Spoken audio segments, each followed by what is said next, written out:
Passei! A Faculdade Einstein, a faculdade do sucesso!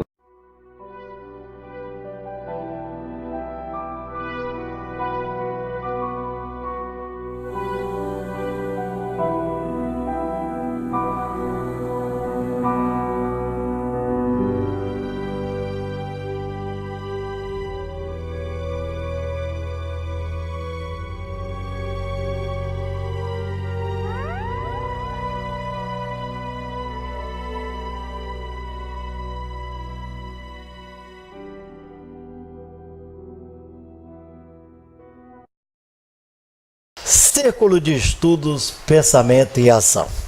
Uma criação, fundamentação e, acima de tudo, formulação dialética, espiritual, digamos assim, emocional e corpórea de Germano Machado.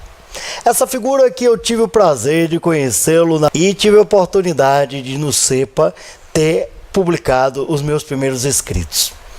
É uma trajetória belíssima do professor Germano. Lembro-me quando ele fez 70 anos de idade, agora faz 89. Eu o vi adentrar na igreja e ao lado dele uma enormidade de figuras ímpares e intelectualizadas dessa nossa terra. E ele falou-me algo que eu jamais esqueci. Ele disse-me: eu não tenho cargo político. As pessoas vieram pelo CEPA e por Germano Machado. Falar com Germano Machado é, em verdade, falar com a história, a cultura e o contexto filosófico da Bahia. É um prazer, Germano, entrevistá-lo, porque essa entrevista é feita pelo fã, um amigo e alguém que eu admiro faz muitos anos. O que é, em verdade, o CEPA? Como é que ele nasceu? O CEPA tem 64 anos. Nasceu no Palácio da Sé. Nós tínhamos, após a reunião da JUC, da JOC, dos movimentos de ação católica, um encontro com vários rapazes e moças, né? Carmen de Berlim, Leão Gomes Júnior, Ático Vilas Boas da Mota e outros mais. Mas um dia, Monsenhor Aníbal não gostou dos livros que era de Maritain e outros mais, e disse esquerdismo, e jogou os livros no chão. Dona Anita Torinho avisou e disse: olha, seu artigo eu dou, mas tire seus livros. Aí eu combinei com o Ático. Eu estava lá no pensionato Torran. Disse: vamos abrir. Ali no Tororó. Não. Torran era lá na Vitória. Ah, sei. 331. Até eu me lembro. Então nós abrimos no Largo da Saúde 9. Entendeu como é a história? Aí é que aparece o convite para a JUC e para o CEPA, para Carlos Lacerda falar sobre a tribuna da imprensa, etc. A JUC não fez nada, nós fizemos. E Carlos Lacerda falou no CEPA, do Largo da Saúde, falou na Faculdade de Filosofia, tendo à frente o grande Isaías Alves, falou na Faculdade de Direito, debaixo de vaia, terminou sendo aplaudido. A última foi no Palácio da Sé, no último andar, Salão Nobre. E daí é que vem o CEPA. Passamos para a Avenida 7, ali na Hotel São José, no último andar. E começou Glauber Rocha. Glauber Rocha tinha vocação para teatro, não cinema. Eu disse: eu não tenho meios para... Que ano foi? Isto... Uma ideia mais ou menos. Para nós percebermos no tempo o contexto histórico, né? 2002. 2002 não. 1952. 52. 52. Ele chegou lá com 13 anos e ficou até 59. Depois ele aprendeu. Com quem ele aprendeu cinema? Porque ele não tinha. Foi com José Teles de Magalhães e Luiz Paulino dos Santos, dentro do CEPA. E naquela mesa que você vê lá, era da casa de meu sogro. Então, ele queria uma máquina para passar filmes, que o consulado, naquela época existia o consulado americano. Então, ele veio e conversou com meu sogro para comprar a máquina, a Terra Sound, Tchecoslováquia. Aí meu sogro, era um tabaréu, mas era rico, né? Aí disse, Era de Vitória da Conquista, né? Bidu, chamava Bidu. Luiz de França Ribeiro da Silva. Aí disse, que menino é esse? Que menino é esse? O que é que você quer? Aí eu quero essa máquina assim. Aí pronto, foi como começou o destino cinematográfico de Glauber. E muitos outros, centenas. Por exemplo, o Brito, Edivaldo, foi do CEPA. Luiz Gonzaga, do Andrade, da Petro Bahia, foi do CEPA. E Sérgio assim, Matos, né? Sérgio Eu Matos. passei pelo CEPA. Foram figuras memoráveis dessa terra. Então, o CEPA representa a história. E o mais interessante é que o professor Germano Machado fez uma produção intelectual e escrita muito grande. São quantos livros, professor? 17 artigos milhares. Mas nos fale de cada um. Qual para o senhor é o mais importante? Porque o senhor agora está... Cada um que o senhor lança tem uma importância diferente. O de filosofia. Aqui, ó, são tantos, né?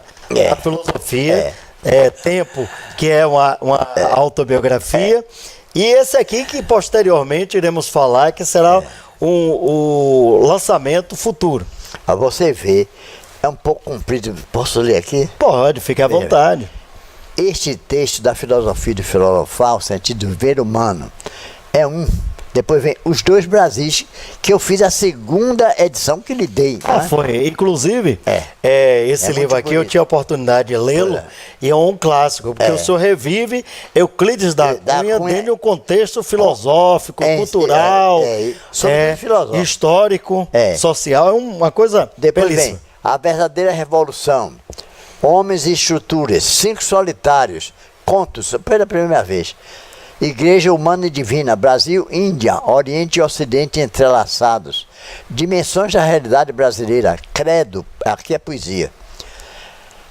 Pensamento de Rui Barbosa, vou lançar por uma editora do Sul esse livro. Mas já é a segunda edição. Já é a segunda edição. Porque a primeira Depois vem Tempo Decorrido. Você fez em 1984, não foi? Tempo Decorrido, já a última edição. Tempo Decorridos é esse, que conta a sua biografia. Um livro interessantíssimo, eu tive a oportunidade de lê-lo. Que você Mas agora está todo passou renovado. para Ricardo Emanuel e ele me mostrou lá e você agora me presenteou. E esse livro tem interessante porque tem a parte política da minha vida e do CEPA. E aí tem coisas interessantíssimas, porque você apresentou... Você vê, por exemplo, quando a prefeitura, isso há muitos anos, reformou a Praça da Sé, à tarde deu uma nota dizendo inauguração da Praça da Sé. Você vai ver aqui. Olha aqui, ó. CEPA inaugura culturalmente a Praça da Sé. Vou mostrar aqui para que as pessoas... À tarde foi iniciada. E tudo isso é contexto histórico, né? E aí você vê Sintetismo e Filosofia da Síntese, que eu estou pretendendo publicar pela Assembleia Legislativa. Do Estado, né? Do Estado. Inclusive, existe um projeto, salvo engano, que diz exatamente a preservação dos autores baianos, né? A Assembleia Legislativa, Agora, inclusive fez várias biografias de baianos ilustres. Esse livro é pequeno, mas muito importante. Perspectiva da Teologia no Terceiro Milênio. É uma junção de padres, de pastores, por exemplo. Uma visão ecumênica, né? Por exemplo, Reverendo Josafá Batista dos Santos é da Igreja Anglicana. Depois vem Reverendo Francisco de Assis da Silva, já da Igreja Luterana, no Rio Grande do Sul. Quer dizer, é uma fase ecumênica. Teologia, ele morreu um mês depois. Frei Honório Rito Leão Brasil, franciscano, um mês depois que deu esta entrevista, este artigo, ele morreu. Depois vem aqui Teologia Cristã nas religiões não cristãs. Interessante. É um ponto de vista que raramente se dá. Aí vai haver o confucionismo, o budismo, o shintoísmo. Não, e o problema, o que é de cristão nas religiões não cristãs do Oriente? Entendi. Nós estamos fazendo um curso aqui, todo sábado agora. Pois bem, Sim, nós o curso fala sobre a religiosidade, a visão ecumênica, né? Não, e o que é cristão no não cristão. Ah, interessante. Parece É aqui no CEPA, né? Aqui no CEPA. Então, por exemplo, eu mostrei que tem os nomes complicados, né? De Schneider, que é alemão. Ele foi quem deu essa... Schneider é professor de filosofia da Católica. Depois vem... foi meu professor lá. Depois vem Germano Machado. Diante do terceiro milênio, um velho leigo pergunta: Dom Avelar não gostou. Foi. Em que Ele ano está foi muito avançado. Foi do ano... Não, eu acho que logo quando ele morreu. Ele não gostou. Dizendo, e você não pode comentar uma parte interna da igreja. Eu disse, mas a liberdade é um direito do cidadão. Exato. Desde a Grécia. No Estado democrático de direito, Luiz Igualdade, a liberdade... É o direito de expressão. Mas outro, por exemplo, D. Eugênio de Araújo Sá, mandei para o Rio, ele disse, seu artigo de teologia como cristã nas outras religiões é uma novidade teológica. Só na Alemanha se cuidou do assunto. Foi Dom Eugênio. Depois vem Teologia para o século XXI, José Pereira de Souza. Pereirinha, né? Sei. Aqui vem mais um, é muito interessante isso. Dom Roberto Garrido Padim, Igreja Brasileira. Sei. Você vê a variedade, um livro pequeno, tão porém variado. Com contexto de ecumenismo bem amplo. E aqui, que sai, não é somente ecumênico, interreligioso. Interreligioso. Porque o ecumenismo surgiu depois da Segunda Guerra Mundial e trabalha em cima do cristianismo. José Rômulo de Magalhães Filho, que ele é da Igreja Presbiteriana. É interessante. Está aqui, ó. Pastor da Igreja Presbiteriana Independente da Fazenda Grande. Agora, Germano, já que nós estamos comentando sobre esses trabalhos seus, nos fale do seu trabalho voltado, da sua proximidade com essa visão ecumênica. Por quê? Muitas pessoas diziam assim, Germano é tomista, mas na realidade Germano nunca foi tomista. Não. Na realidade, ele era uma pessoa que aceitava todos os pensamentos, seja da patrística de Santo Agostinho, aí sim, certo? Seja a visão platônica, neoplatônica, seja a visão de São Tomás de Aquino, Plotino, seja a visão de Santo Anselmo. Era uma pessoa que tinha uma cabeça aberta para toda essa visão. Nos fale dessa influência religiosa, que você tem bastante, cristã, né? Dentro desse trabalho, digamos assim, missionário, que é o CEPA, esse trabalho de escrever, de divulgar, de falar do humanismo, de trazer os jovens para dentro da ética, das posturas espirituais. Engraçado é o seguinte, é uma frase, digamos, feita, mas completa. Eu digo sempre assim, o CEPA tem jovens de idade e jovens de espírito. Eu sou um jovem de espírito, aos 89. Você com 60? 51. 51, é menino. Sou menino. É um jovem. Década de 80, eu tinha 18, 19 anos. Era menino novo. Eu fiquei aqui de 82 até início de 90. Eu fui da turma de Vanderlei. Que Vanderlei hoje... José Carlos Vanderlei Guimarães. Que hoje é advogado. Na época era pedagogo. É isso. Não é isso?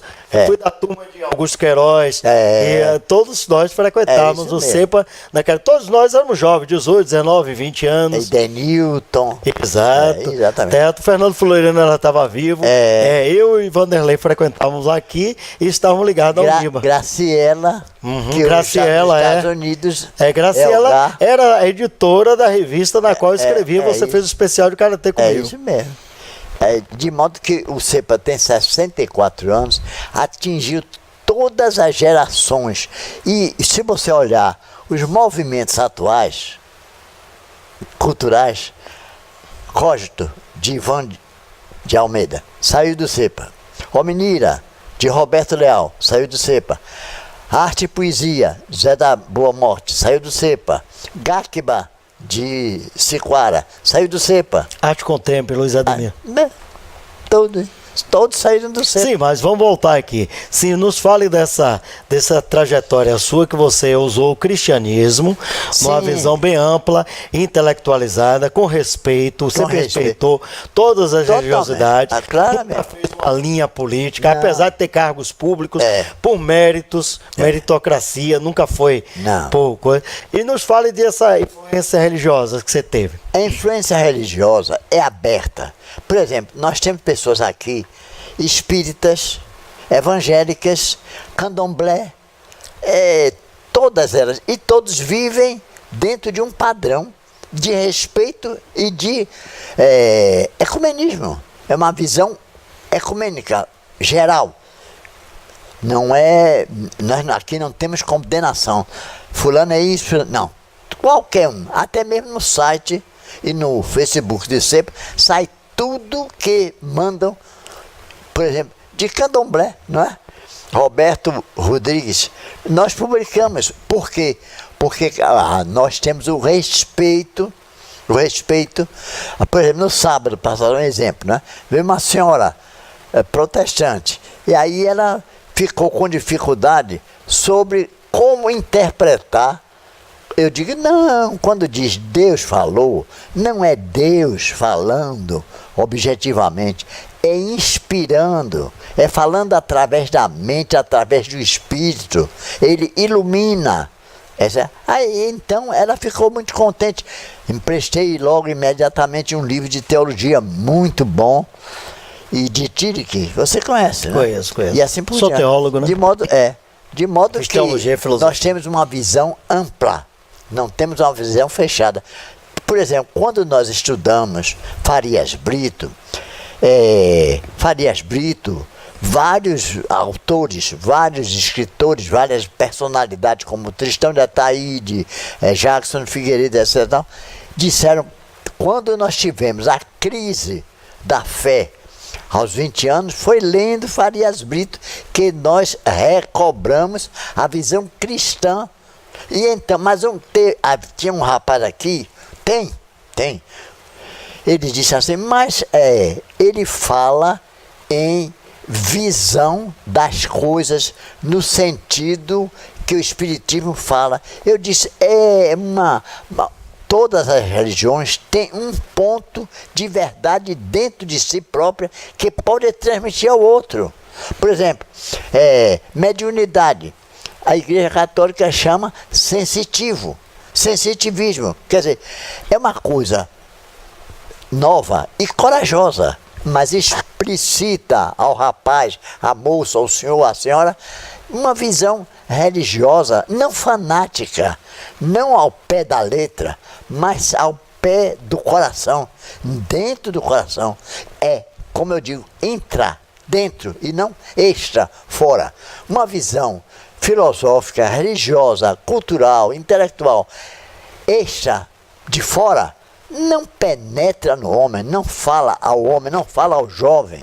Por exemplo, debate aqui, houve na semana passada um debate sobre o problema da Globo, publicando, pessoas se beijando, mulheres.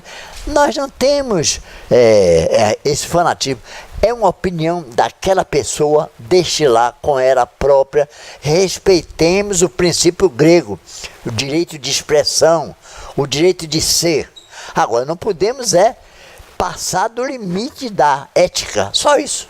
De modo que não podemos, os livros todos são formulados. Você veja, por exemplo, o da filosofia, não esse aí. Da filosofia e do De filosofia. filosofar. Quem é que faz o prefácio? Poderia parecer um padre, né? Ou um bispo. Não é. É justamente quem? Você vai ver aqui, Josué da Silva Melo, pastor da igreja 2 de julho, portanto presbiteriana. Josué é um homem muito tá culto. Aqui, muito culto. Ele trabalhou até na Constituição. Sério. Na Constituinte. E ele foi um educador e foi muitas das ideias da LDB saíram da cabeça dele. Tá Ele é um homem culto, muito culto. Aí ele fez o prefácio desse livro e mostra assim, por exemplo, ele diz assim, mais uma vez, o professor Germano Machado e o CEPA nos brindam com uma produção acadêmica inspiradora. Tal inspiração eleva a todos, leitores e discípulos, ao patamar de uma vida como a das flores, de puro transbordar de vitalidade, de forte explosão de beleza que cresce de dentro para fora, como que sem razões, por puro prazer.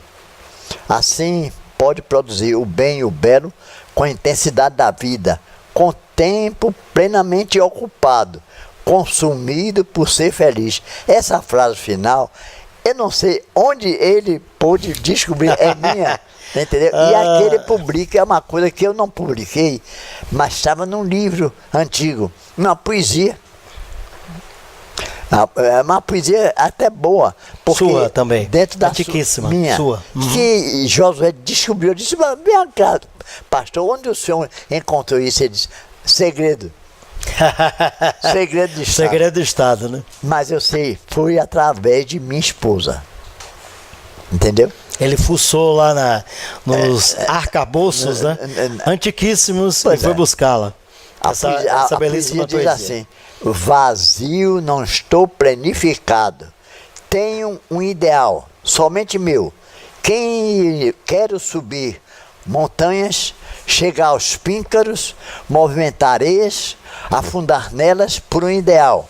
Sacrificar-se, elevar-se, jogar-se além, servir, ter serenidade no meio da luta, ter calma diante dos tropeços, por um ideal. A sua formação é jornalística, mas todo o seu direcionamento foi filosófico dentro do contexto da filosofia das religiões, da panteísta, de que tudo está relacionado com Deus. Como é que realmente surgiu isso? O senhor estudou jornalismo, o senhor desde criança que gostava da poesia, dessa visão ampla, ecumênica, intelectiva, nos fale disso. Primeiro,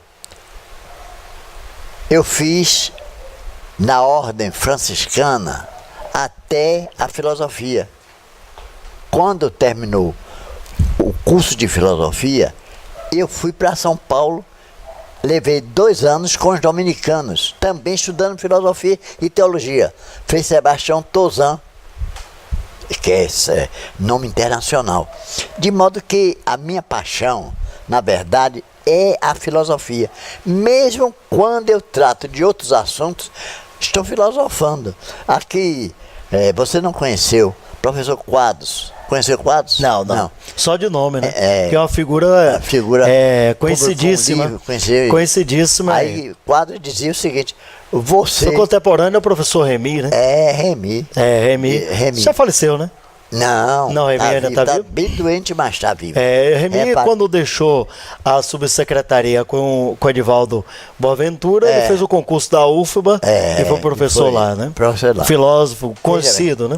Então, eu tive uma formação toda filosófica, mesmo quando eu faço uma poesia, ela tem uma base filosófica. Interessante. Não posso, porque eu acho o seguinte, o que é filosofia? É a procura do sentido do viver. As pessoas pensam que a sabedoria, nenhum filósofo, nem Platão, disse que ele era sábio. Amava o saber, amava a sabedoria. Entendeu como é a história? E você tem aquela oração muito bonita, que é muito completa. Concedei-me, Senhor, serenidade para aceitar as coisas como elas próprias são. Dai-me sabedoria e que eu viva permanentemente para a sabedoria e o bem. De modo que você tem uma visão, dai-me a sabedoria para viver. Então esse é o foco central, também é o foco do CEPA. E você vê todos esses quadros, a figura da coruja, tudo volta a coruja representa a sapiência. Está lá. tudo volta para o pensamento, o que o homem deve viver, como deve pensar. Entendeu como é a história? Você conheceu aqui na Bahia o professor Isaías Alves, né? Conheci, tive a Ele foi- oportunidade de conhecê-lo. foi meu professor. Era muito amigo do meu pai. Foi meu professor. Então ele dizia assim, por que você não escreve sobre filosofia? Eu digo, ainda estou muito cedo, professor. São 19 anos, ainda é muito cedo. Ele diz assim, nada é cedo, vai estudar. E me deu 3 ou 4 livros de filosofia que eu guardo com muito carinho. De modo que a base... Agora, por exemplo, nós estamos fazendo o quê? Filosofia das religiões orientais e ocidentais. Claro. Isso Apesar do cristianismo ter surgido no Oriente. É. E aí ele se alicerçou. Oriente Próximo. Exato, mas é Oriente. E ele se alicerçou em Roma, né? É. Que era de todo o contexto político. Depois foi. É. Depois a divisão, não é? Exato. Do cristianismo ortodoxo e católico. Exato, que ficou a parte toda, foi o primeiro cisma da igreja, que ficou ortodoxo, católico ortodoxo. Mas não tem problema nenhum, porque se, por exemplo, muita gente não sabe disso, se um católico for comungar na igreja ortodoxa, vale. Claro. Se um ortodoxo for à igreja católica, vale. Apenas é uma separação, digamos Teológica. assim. Nem teológica. É apenas de palavras. Claro. Porque a teologia é a mesma. A missa é a mesma. Apenas as vestes. Porque não existe ex-padre. Não. Em verdade, o indivíduo tem o sacramento, ele continua. Tanto é que a grande celeuma de Lutero é porque Lutero era padre. E um padre não pode, por sua vez, dar a elevação a um bispo. Porque o bispo sempre será bispo. Não. Quando o senhor falou, por exemplo, você falou, permita-me, né, usar você, que eu tenho intimidade para tal, apesar de ser seu aluno, mais de respeitá-lo. 40 anos. O bispo da Igreja Católica Brasileira, ele continua bispo, porque não se tira os votos espirituais de ninguém. A excomunhão, isso é muito importante. A excomunhão, A igreja... na verdade, é a saída da comunhão. Por exemplo, o próprio Leonardo Boff, ele saiu da comunhão por causa de problema político, mas ele não deixou de ser frei. E não deixou a Igreja Católica. Foi bom você perguntar isso. Há poucos meses, no jornal do Estado de São Paulo, o rapaz que entrevistava ele perguntou: o senhor ainda continua católico? Sim, eu sou católico, apostólico franciscano. Católico, apostólico, franciscano. Porque o grande problema, Leonardo Boff, foi exatamente a linha dele da teologia da libertação, que por sua vez, radicalmente, houve um entrave na igreja. Né? Mas hoje, ele também naquela época, eu fui seminarista na época dele, ele exagerava. Exagerava, mas hoje ele tem uma visão mais ecumênica, mais holística. É o tempo, não é? É o tempo. O amadurecimento. Né? Eu visitava muito Boff lá em Petrópolis. Toda vez que eu ia lá. Ele e Clodovis Boff são referência na uma vez teologia. Ele me deu aquele livro tão pequeno e tão maravilhoso. A Face Materna de Deus. Engraçado, ele me deu o autógrafo. E Carlos Cunha. Da editora Voz. Você se lembra de Carlos Cunha? Lembro, da Academia de Letras. Aí ele olhou e disse: me empreste que eu quero ler. Quando eu fui pedir, ele disse: você acha que eu vou lhe devolver um livro autografado por Leonardo Boff? Não dou não. Eu disse: Boff era fantástico. Quando ele entrou na estrutura de silêncio, eu era seminarista. Fazia teologia silêncio aqui na obsequioso, né? Exato. Aí, engraçado que ele contou-me, e posteriormente saiu numa revista, não lembro mesmo qual foi, que ele foi até o Papa. E lá tinham diversos bispos, né? E aí perguntaram onde e que língua ele ia fazer a sua defesa. Ele disse: bem, são 12, eu a farei em 12 idiomas. Ele era um homem cultíssimo. Ou era não, ele o é. Outra coisa interessante foi quando ele foi fazer o concurso para a Universidade Federal do Rio de Janeiro. A banca se sentiu ofendida, humilhada em analisá-lo. Basicamente já estava aprovado, porque ele realmente é uma sumidade. Hoje é um talento. Deixou a linha da igreja, mas a Vozes, né, que é franciscana, continua publicando os livros dele. Mas eu devo lhe dizer uma coisa muito importante talvez uma novidade. Pois não. O Observatório Romano, no papado de Francisco, do Papa Francisco, fez um elogio a Boff. Bem, o Papa Francisco, Não criticando o anterior, que era adversário ferrenho de Boff, inclusive foi quem, não vou aqui entrar em detalhes, Seleumas, porque aqui se ouve no mundo todo, viu? É Israel e tal, então não vou entrar. Mas o Papa de São Francisco é jesuíta. E a Companhia de Jesus, criado por Ignácio Loyola, grande Inácio Loyola. foi exatamente a parte culta da igreja. Não de respeitando os franciscanos, nem os dominicanos. Então ele tem uma visão bem ampla, né, de tudo. Tanto é que o discurso dele é um discurso, a postura dele sacra, a concepção eclesiástica dele o faz ser bastante laica e carismática. Dentro do contexto, não somente laico, como eclesiástico. Engraçado. Ele realmente tem uma visão e respeitabilidade intelectual em todas as linhas eclesiásticas. Inclusive, ele fez uma proximidade agora com a ortodoxia oriental, né? Ele é carismático. Ele é bastante carismático. Em setembro ele vai aos Estados Unidos, né? De modo que, voltando a... os Estados Unidos é um país altamente protestante, né? O contexto histórico dos Estados Unidos, com a ida para os Estados Unidos dos puritanos, foi exatamente... há uma respeitabilidade hoje aos católicos, mas o seio ainda mas veja bem, protestante. Veja bem, ele é tipicamente jesuíta. E tipicamente inaciano. Por exemplo, missionário, levar a palavra de Deus para todos. O evangelho é boa nova para todos. Coreia do Sul, Filipinas, não é? Extrema Ásia. É verdade. Tanto que um jornal italiano diz: o Papa se orienta para o Sul. É verdade. Entendeu como é? É uma coisa bem sapiente. Ele vai aos Estados Unidos apenas para uma questão de mostrar, de abrir o carisma dele. Claro. Mas, na verdade, ele tem uma visão universalista, ecumênica total. Universal católica. Católica, a própria palavra. Universal católica. Inclusive, você falou uma coisa interessante, que a Coreia do Sul, ela é muito forte, o protestantismo lá. E ele foi muito ovacionado lá.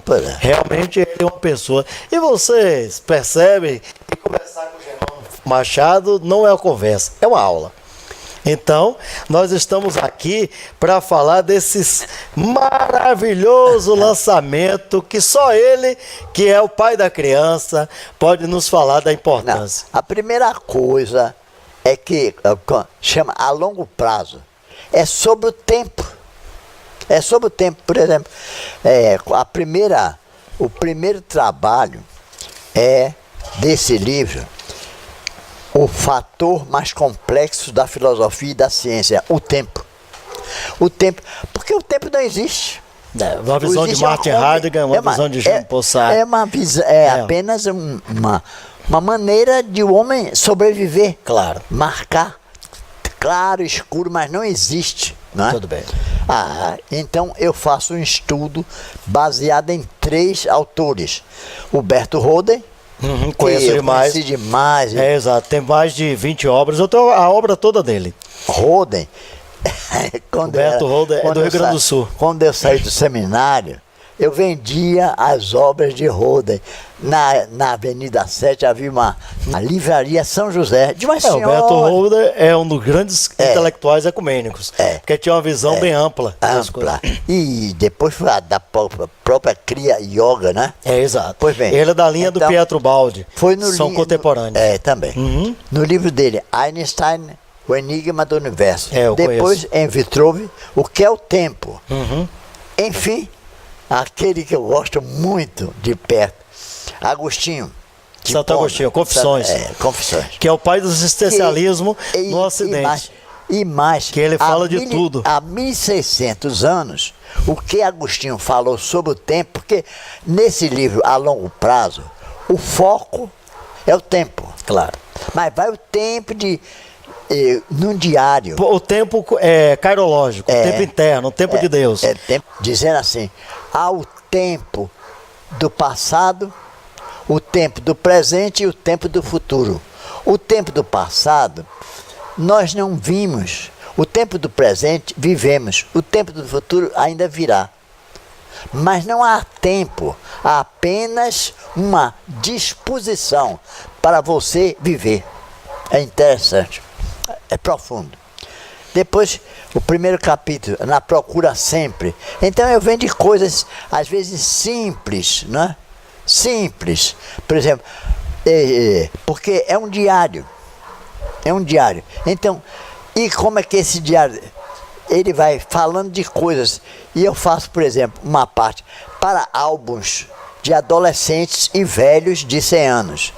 Então eu pergunto, eu a mim mesmo, por que não conseguimos sempre compreender, como também ser compreendidos? Porque somos marcados, porque temos de compreender para sermos compreendidos. Sobretudo, devemos ser compassivos, compreensivos ante os demais. E é compreendendo que somos compreendidos, cantou o poeta de Assis.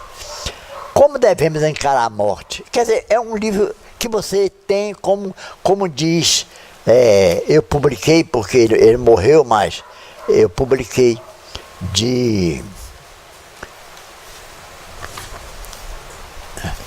do interior, de Geraldo Cone Caldas, né? Então eu sei, de Conceição da Almeida. De Conceição da Almeida. Fui meu amigo, quando morava em Cruz das Almas, eu conheci. Então eu publiquei. Aí ele diz assim... Eu morava em Conceição da Almeida. Ele diz assim,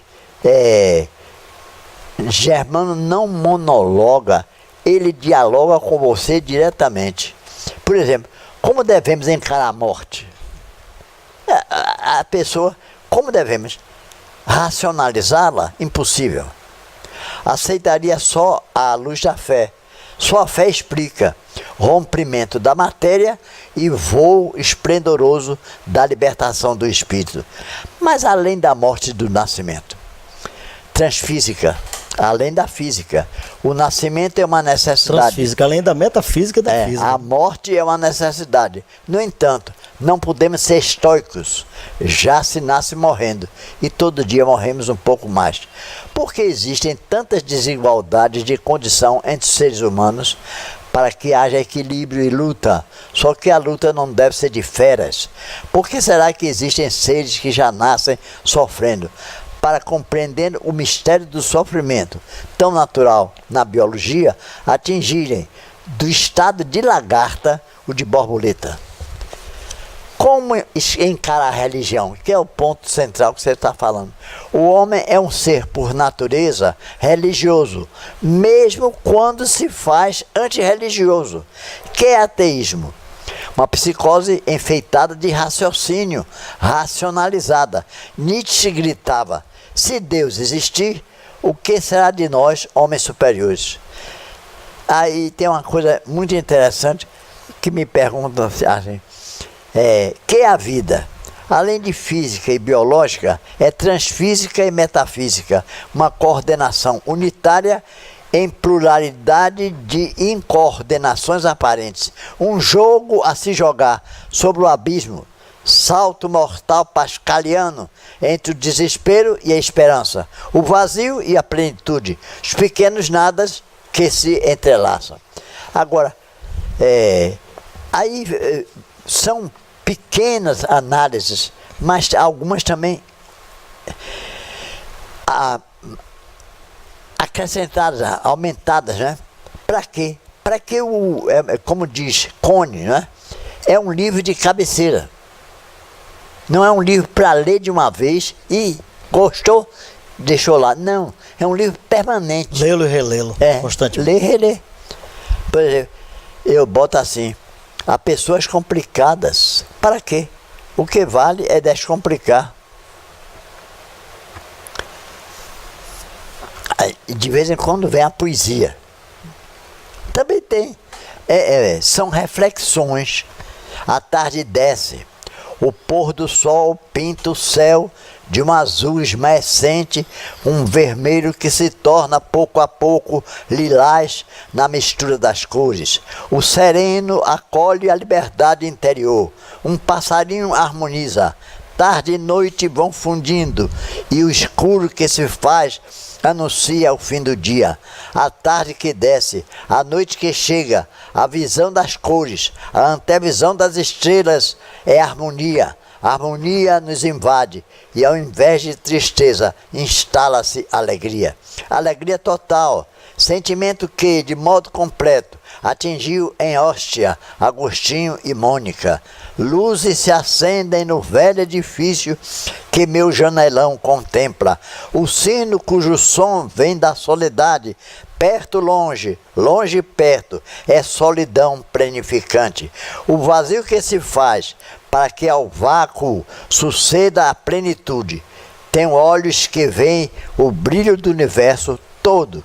Deus em nós, Deus em tudo, suprema interjeição. E a tarde desce. E aí vai. Quando será o lançamento, Germano? 28 de maio, quando eu faço, espera em Deus, 89 anos de idade. Aí os créditos estão embaixo, né? Mais informações eu sei que o Jorge Guedes vai colocar aí de forma maravilhosa. É isso aí. Germano, suas considerações finais, porque você escreveu sobre o tempo, mas o tempo cronológico é diferente do cairológico. Porque o tempo de Deus, que é interno, é diferente exatamente do tempo do relógio, que é empírico.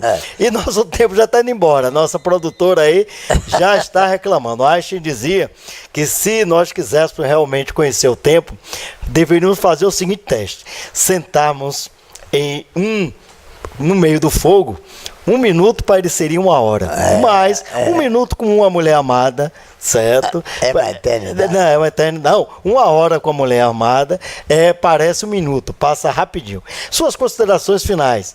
Depois dessa aula aqui, eu estou embebecido por osmose, eu quero ver se eu pego alguma coisa. Primeiro, agradecer a você, José Augusto. Segundo, ao casal Guedes, a delicadeza de vocês, a compreensão, a amizade, a estima. Em suma, agradecer é o coração falando aos outros corações. Eu abraço não somente fisicamente a vocês, mas abraço o coração de cada um, que é a própria alma dentro do homem. Muito obrigado. É isso aí, estamos finalizando mais um programa. Estaremos lá ao vivo em cores com o professor Germano nesse lançamento desse maravilhoso livro, onde ele faz uma abordagem aqui de filósofos épicos, como o próprio Santo Agostinho, né, ex-maniqueu, que realmente é o primeiro passo dentro da Idade Média para a concepção da filosofia dos padres, a patrística. E faz reviver aqui o Berto Holden, uma figura assim maravilhosa, uma figura assim, um pensador que eu tenho todos os livros dele, tive a oportunidade de lê-los, e é um homem que fez da sua fé uma transparência e, acima de tudo, um limiar para o desenvolvimento da humanidade.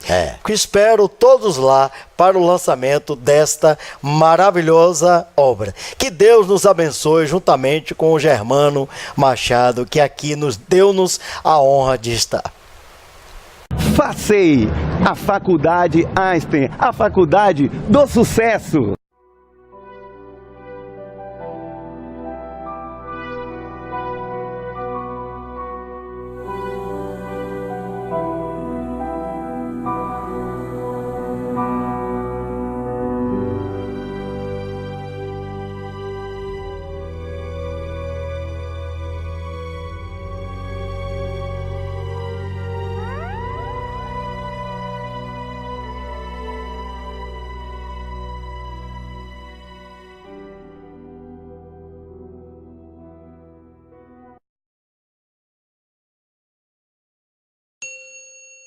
FACEI, a Faculdade Einstein, a faculdade do sucesso.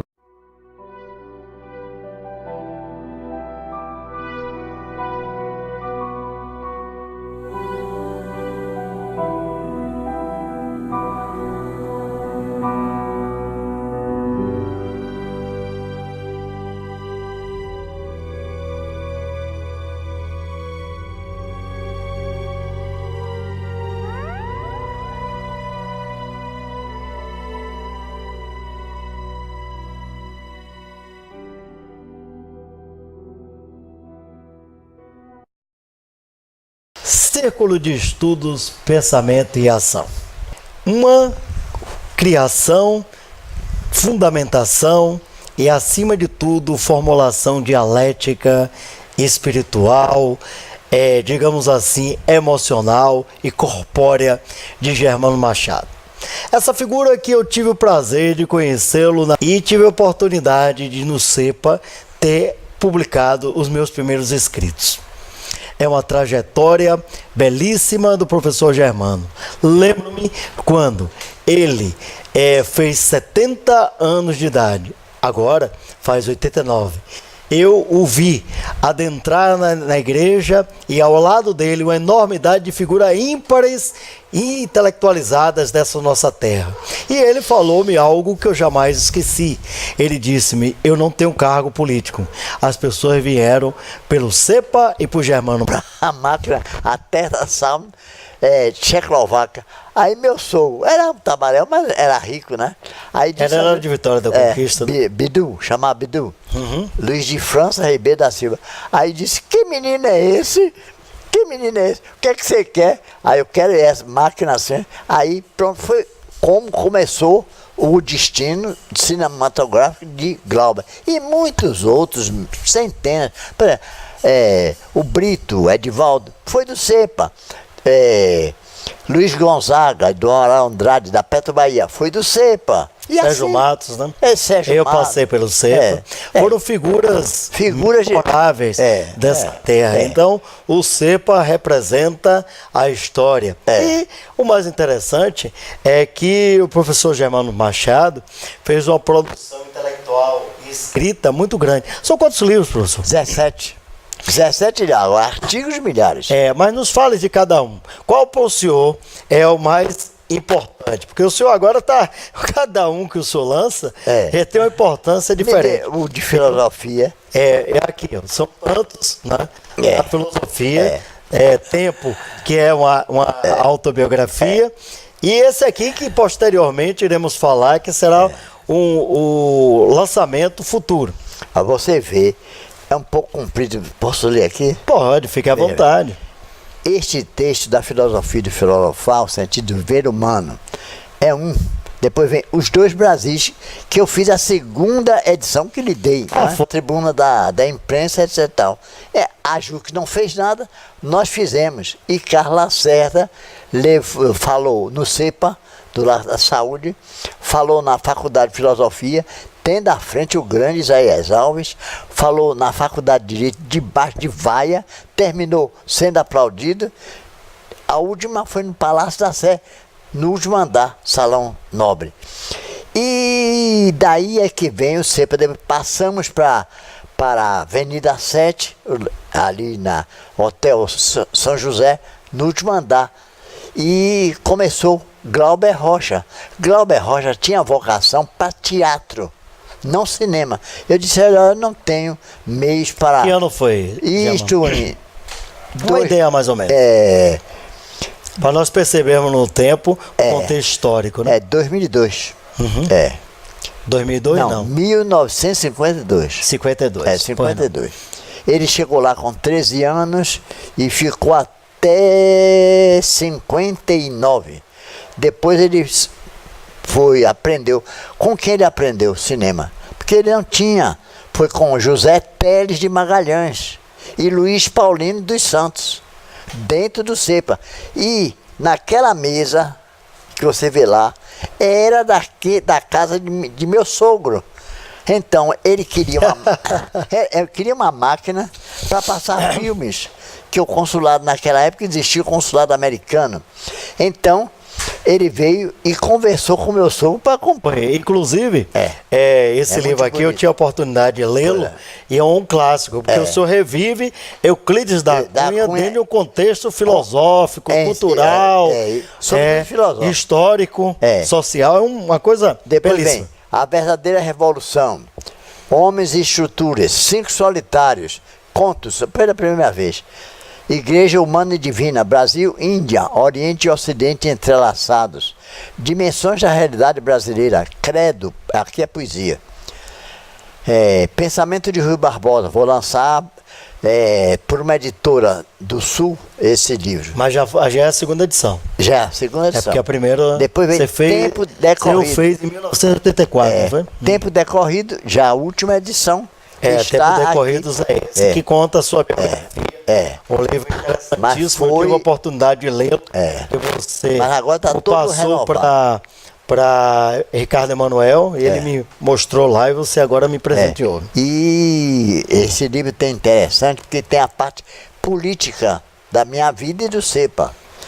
E aí tem coisas interessantíssimas, porque você apresentou... Você vê, por exemplo, quando a prefeitura, isso há muitos anos, reformou a Praça da Sé, à tarde deu uma nota dizendo inauguração da Praça da Sé. Você vai ver aqui. Olha aqui, ó. CEPA inaugura culturalmente a Praça da Sé. Vou mostrar aqui para que as pessoas... Machado. Falar com Germano Machado é, em verdade, falar com a história, a cultura e o contexto filosófico da Bahia. É um prazer, Germano, entrevistá-lo, porque essa entrevista é feita pelo fã, um amigo e alguém que eu admira faz muitos anos. O que é, em verdade, o CEPA? Como é que ele nasceu? O CEPA tem 64 anos. Nasceu no Palácio da Sé. Nós tínhamos, após a reunião da JUC, da JOC, dos movimentos de ação católica, um encontro com vários rapazes e moças, né? Carmen de Berlim, Leão Gomes Júnior, Ático Vilas Boas da Mota e outros mais. Mas um dia, Monsenhor Aníbal não gostou dos livros que era de Maritain e outros mais, e disse esquerdismo, etc. E jogou os livros no chão. Dona Anita Torinho avisou e disse, olha, seu artigo eu dou, mas tire seus livros. Aí eu combinei com o Ático. Eu estava lá no pensionato Torran. Disse, vamos abrir... Ali no Tororó. Não, Torran era lá na Vitória. Sei. 331. Até eu me lembro. Então nós abrimos no Largo da Saúde 9. Entendeu como é a história? Aí é que aparece o convite para a JUC e para o CEPA, para Carlos Lacerda falar sobre a